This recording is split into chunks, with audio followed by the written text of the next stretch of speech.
190,000 pesos kada araw. Ganyan daw kalaki ang nakukupit ng ilang opisyal mula sa ayuda ng mga benepisyaryo ng DSWD at DOLE sa Davao del Norte.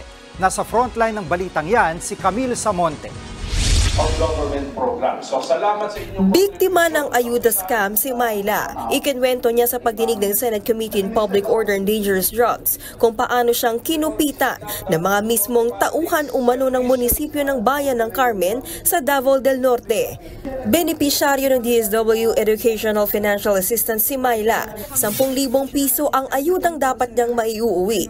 Pero kinupitan daw ito at 1,000 na lang ang napasa kanya. Pinapunta kami dun sa isang kwarto. Akala namin pag nakuha na namin yung pera, pwede na kami makalabas. Hindi. Pinapunta po kami dun sa isang kwarto kung saan may tao po dun na kukolektahin yung pera.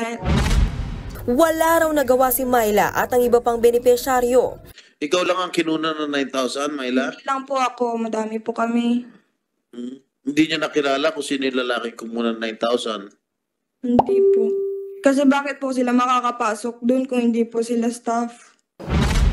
Ang pagnanakaw sa ayuda, kinumpirma ng mga mismong namimigay at nagkakaltas sa perang hindi naman kanila. Tumestigo sila sa Senado at umamin sa scam. Kada araw umaabot sa 190,000 pesos ang kinakaltas nila sa pera ng mga benepisyaryo.